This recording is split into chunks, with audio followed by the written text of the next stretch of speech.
Today, many students go to college with numerous questions about their faith, yearning to know if the seed planted in them as a child is both true and practical.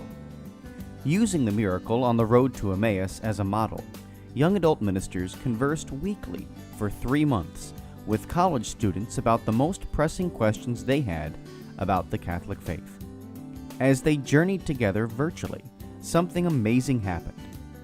Doubts disappeared, fears faded, and Jesus revealed that He is still alive. Hearts Burning Within Us, the latest book from Patchwork Heart Ministry, is a result of that grace-infused conversation. It is the perfect back-to-school gift for recent high school graduates and current college students. Get your copy for them today at patchworkheart.org or by calling 424-704-3278. That's 424-704-3278.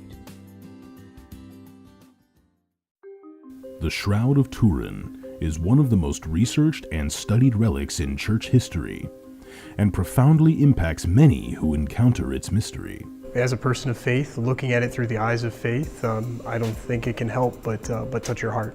Something that we can look on not only to bolster our faith in those moments of weakness, but also to deepen our faith and our appreciation, our intimacy with Christ.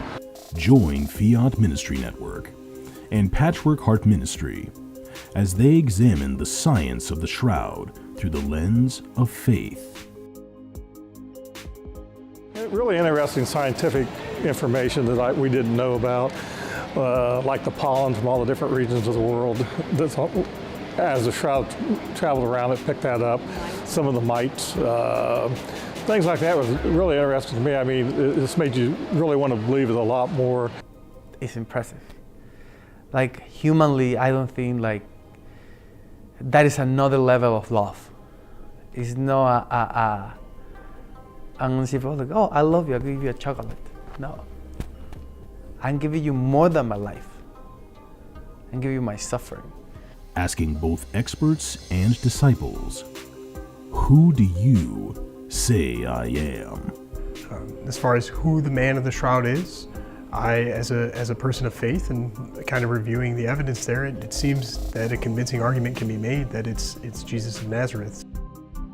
Visit patchworkheart.org/shroud to learn more and get exclusive behind-the-scenes updates for your support.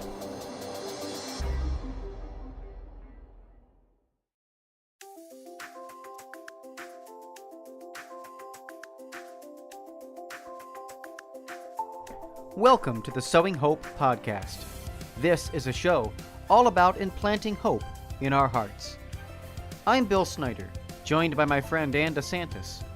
We're glad you're here for our uplifting conversation about faith and how it sustains our hearts through all the seasons of life. Thanks for walking with us. Hello, everybody, and welcome to this episode of Sowing Hope. I am Bill Snyder. It's great to be with you, and thank you so much for tuning in to Patchwork Heart Radio, wherever you're listening to us, whether it be on YouTube or Podbean or Podpage site. Thank you so very much for tuning in and being a part of our ministry. We always encourage you to reach out to us, whether it be on social media or through our email, which is very simply sowinghope@patchworkheart.org. As always, I'm joined by my co-host and good friend Ann DeSantis. Ann, how are you?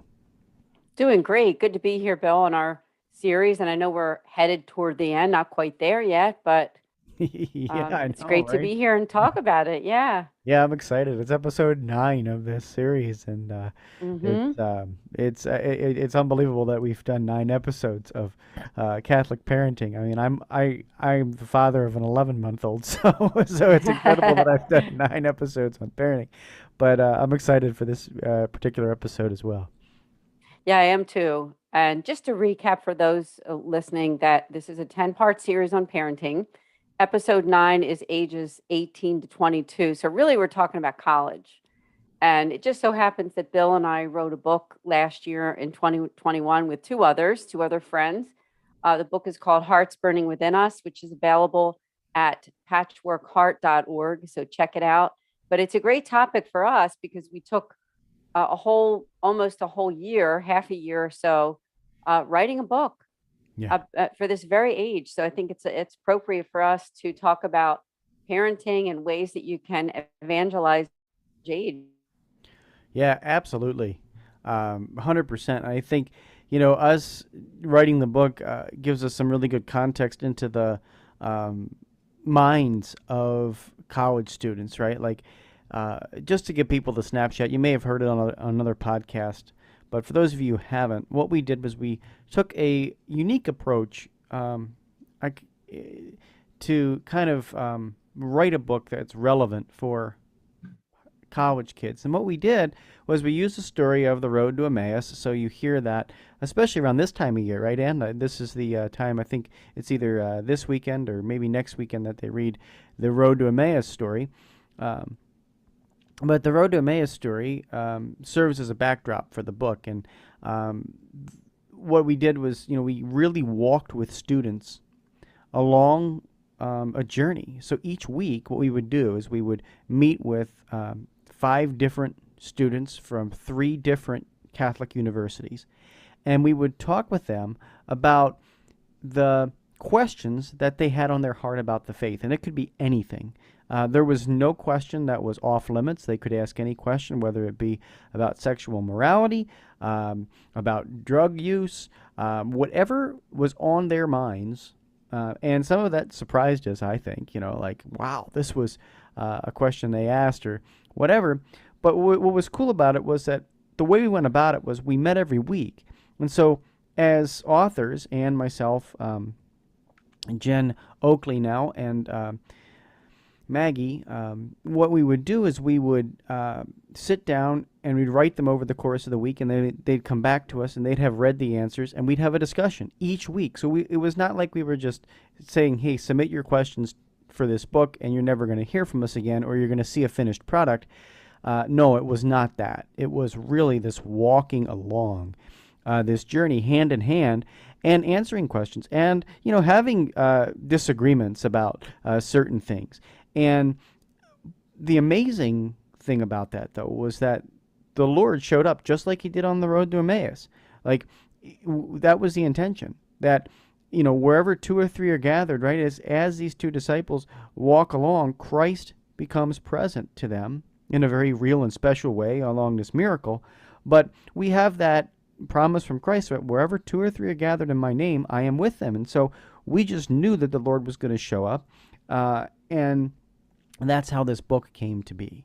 And it's beautiful. It's fascinating process. It was a process that I think really was guided by the Holy Spirit, because we all kind of look at the end of it. We're like, okay, wow, we were like, wow, I can't believe that this happened.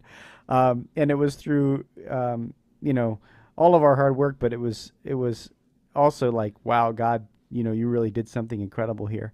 And so, as happy we are that the book is out and it's published to our good friends at Charis Publishing, and you can head over there to their website as well to purchase it in addition to ours or Amazon or wherever. But we were really excited to get that unique view into college students' lives. So yeah, I think for this episode here, just talking about those things that from that unique window that we had, it was pretty special and awesome. Yeah, it really was. And I think it was interesting that we did that during the pandemic. It was kind of a perfect time because life was. And so it's just a wonderful topic, I think, because let's face it, I believe age, this 18 to 22, is really one of the most crucial times of people making that decision that do they want to hold on to or don't.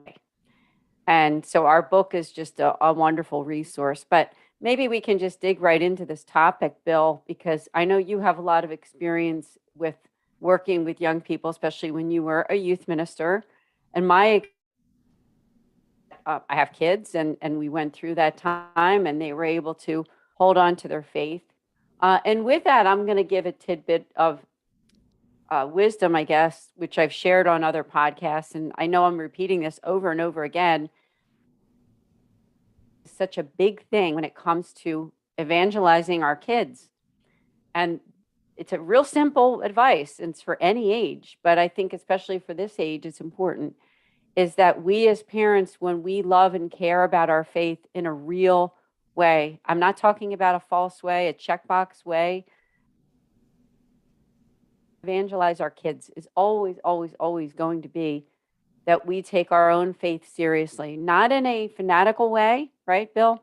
Right. But in a real way that we love God and we take that second part of it very seriously too. We love others. So it's not just about checkboxing our faith that we go to mass and do all the right things, all the right prayers, but that we love others, we do good things for the world, showing our faith to others, not to just make them become exactly like us. I think that's a real fight with parenting. Have and think what we think it means to be a good Catholic. But remember, our kids are not us, right? And so their way of expressing who they are and the ways that they decide to use their gifts and talents might be different than ours. It might not be exactly. Just have to accept, I think, that when our kids get to be between the ages of 18 and 22, that pray for them to love God and love others and follow their Catholic faith, but also pray that they can find the ways, the best ways that. Bill, I don't know if you agree with that. Yeah, Anne, I think it's definitely something that's super important that, during this age to live your faith, to model it, that is so very important. But, I also think that there is that aspect of letting them grow in faith, and relying on the fact, we talked a lot about, really instilling the faith from a young age in, your student, in your child, right? And now it's time to let that bloom a little bit, right? And so, yeah, encouraging them to go to mass when they're at home and stuff like that. I mean, even to this day, like if I'm at my mom and dad's house on a Sunday, we're going to church. It doesn't matter what, it doesn't matter what it is. I mean, I make that a regular habit in my life, but it's a reality for all of us, all of my parents' children. When we're home, we go to church together.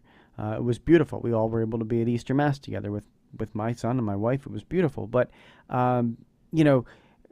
here's the thing. Like, when you're a young adult, you have extended amount of time, especially if you're in college, away from your parents. Like, you're gone for a semester many times. I mean, some kids live at home, and that's great. But the reality is that you're probably off doing things, and, college, like, you're not under the same roof like you are, 24/7 like you're in high school. Like, those years are over. And, you've got internships and jobs, and you're juggling all this stuff, and you're right. So you have to begin to own your own faith, and there really is an ownership that you have to have, right? And so parents, you resist the urge to, control every little detail. Like, if your son or your daughter is out, at an internship or doing something and misses family rosary night, like, it's not something that I would be hounding them about. That's not something personally. I'd be like, hey, you know what?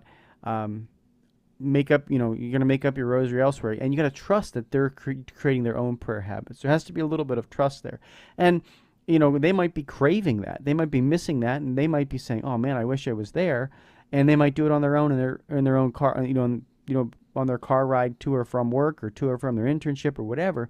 But this is how they create those habits. And I think when we were talking with a lot of the, students that we were talking with the book, I really believe, we saw a lot of that. Like, we saw, like, them turning over their questions and saying, hey, you know what?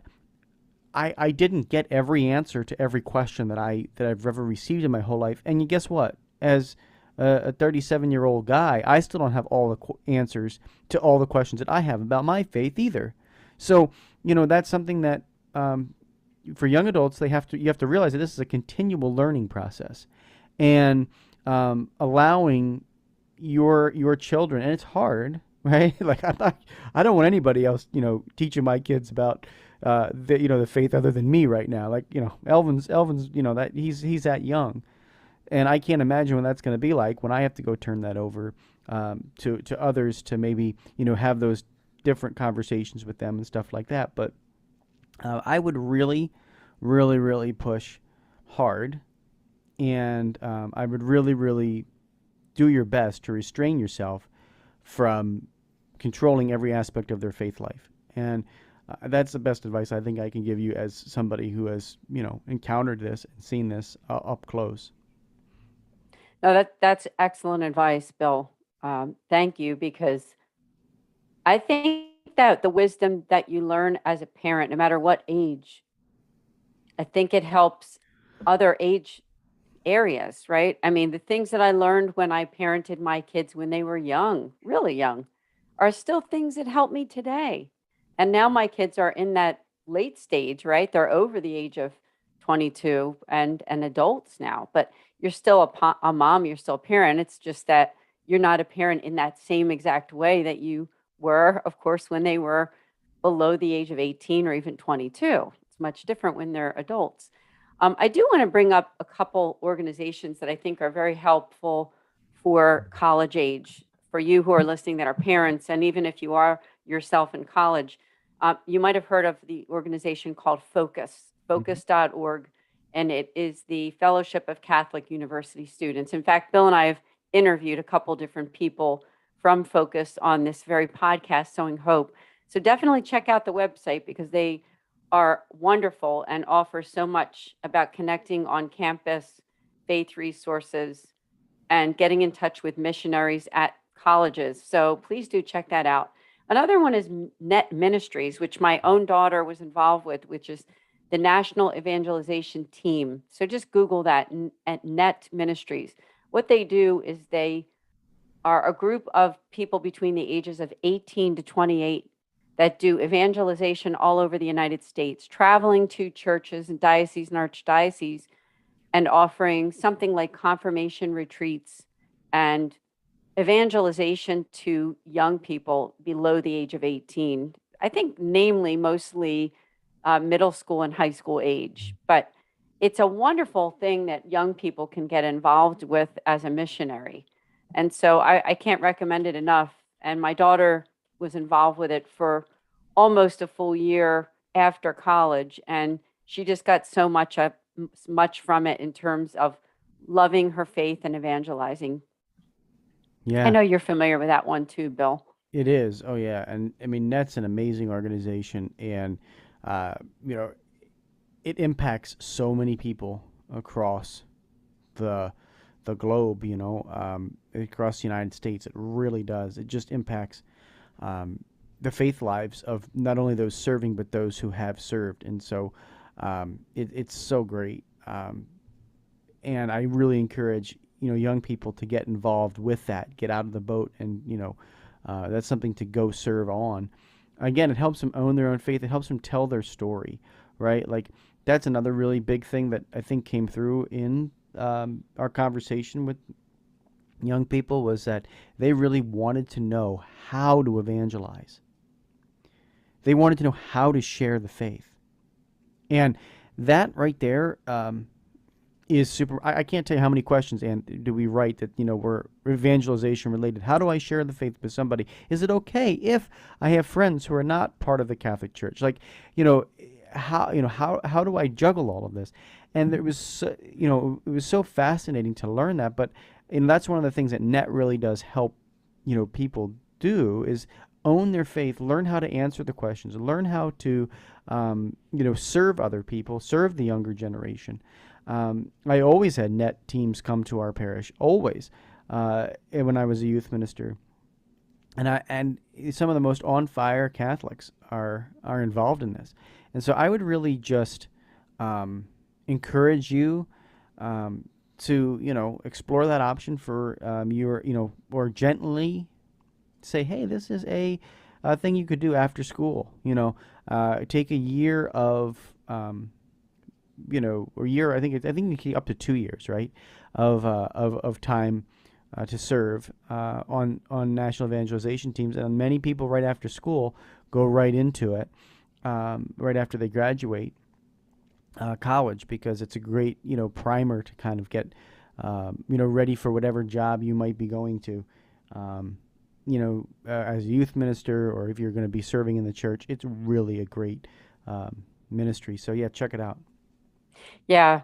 And it's a matter of fact, Bill, it's so funny, but just last night, when the Net Ministry team comes into a church, what they do is they stay with parishioners. They're asked to stay overnight, be a guest with some of the parishioners so they have a place to stay. And so just literally just last night, we had two of them here.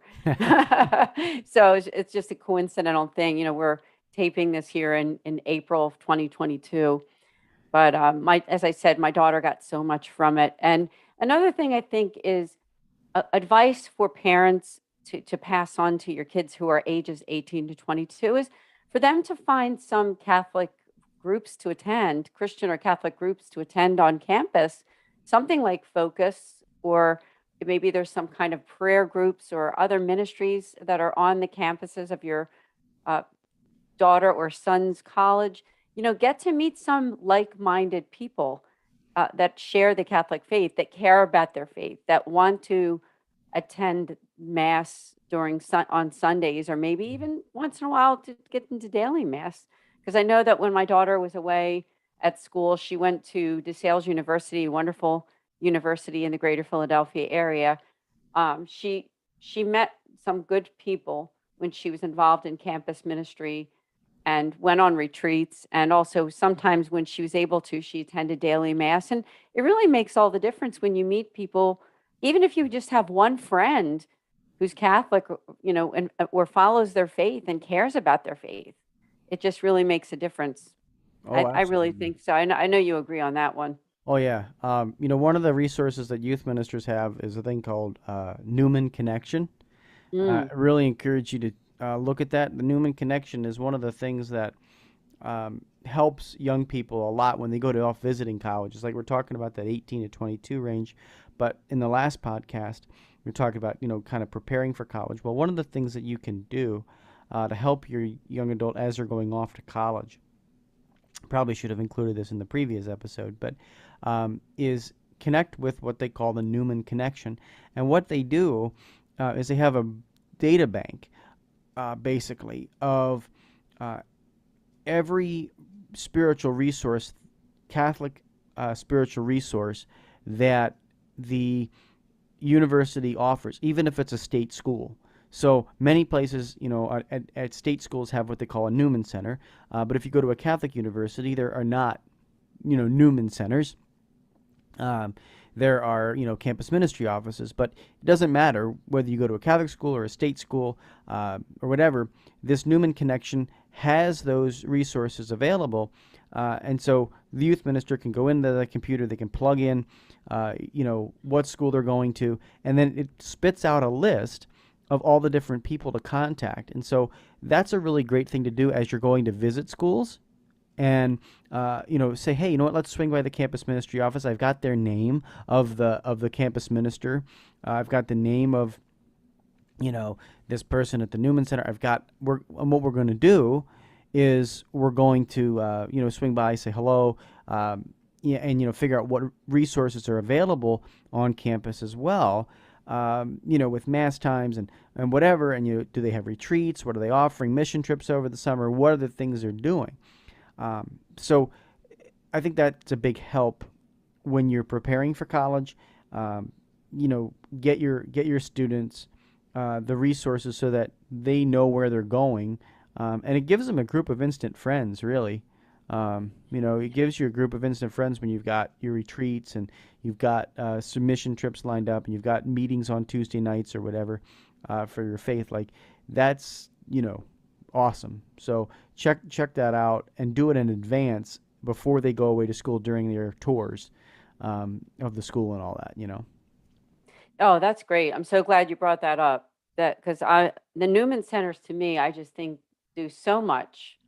And I'm in the Archdiocese of Philadelphia and have attended meetings, even recently, hearing some people witness to how much those Newman centers have made a difference for their child's faith, or for their faith, I should say, because they're the students were the ones that were speaking, and it really makes a huge difference. I just wanted to back up about the Net Ministries in case somebody's listening and you know someone, you or someone you know is interested in finding out more. Is that website is netusa.org, and they challenge young Catholics to love Christ and embrace the life of the church through youth retreats and disciple ministry. Now, remember, for this age group, for the 18 to 20, actually, I believe it's 18 to 28, they're missionaries. So if it would basically mean that, you or someone would take some time off, maybe 9 months to a year, where they're giving their time to travel all over the United States as a missionary. And it's a great thing, because when you hear missionary, sometimes we think of outside of the United States. I mean, these are people that are evangelizing people we know, that we live around, right? People that are in our own parish communities who need to understand their faith more and fall in love with it. So that's really what it's all about. Yeah. Oh, absolutely. No, you're exactly right, Ann. And college students have such a beautiful, opportunity, as I said, to own their own faith, and Net is just one of those ways to do that. But if you're a college student listening to this with your mom or dad or whatever, know that this is the opportunity to go ask your tough questions, and receive the answers. And even if you don't agree with every answer, still make the effort to seek that out. Still make the effort to go and get your answers, because I know that you're going to feel better when you seek and you own your own faith. The other thing is, a lot of if you grew up in a very catechetical household, and you've been going to youth groups and going to all of these different things, you probably have a wonderful head knowledge of the faith, right? You probably got an understanding of the catechism if you were going to your youth groups and all of that stuff. You probably got that. You may have even had some opportunities to go to Steubenville conferences or go to different mission trips and things like that in high school. But I really know that college students have a unique opportunity to encounter Christ in a way that is not so juvenile. And I'm not saying that these mission trips or Steubenville conferences are juvenile. What I'm saying is that you have a opportunity to cross over the threshold from the fun and games of our these different things into the hard work of evangelization in the church. So you have the opportunity not only to own it, but to have an adult relationship with Christ, and begin to set footing up for your future to have an adult relationship with Christ and the church.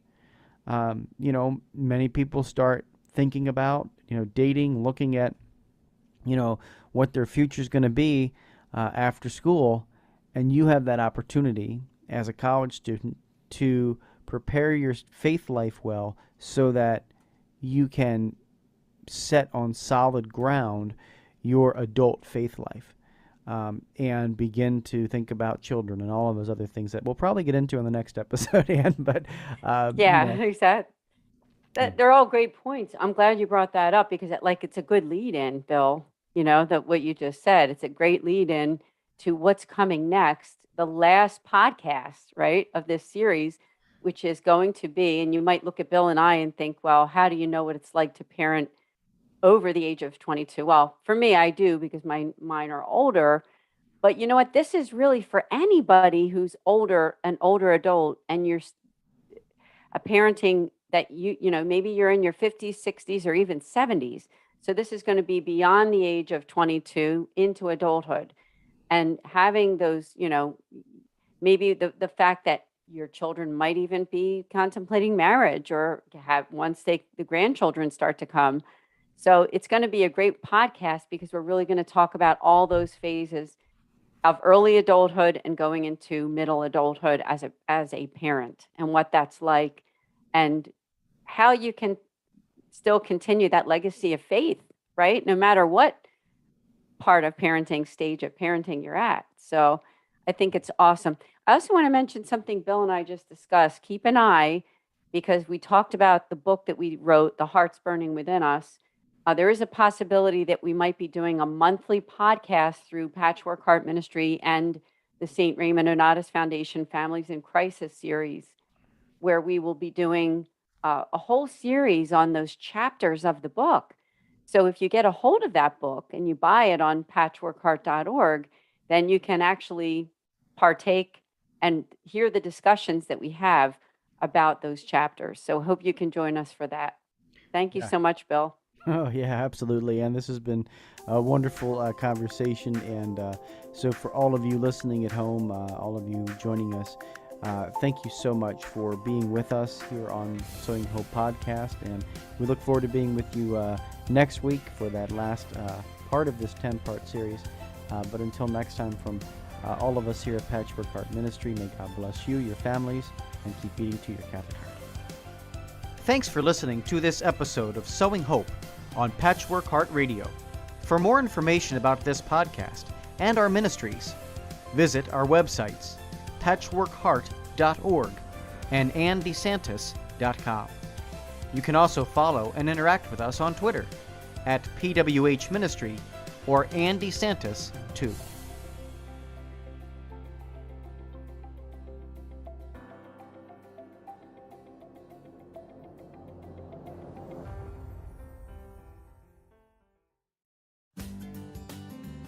Today, many students go to college with numerous questions about their faith, yearning to know if the seed planted in them as a child is both true and practical.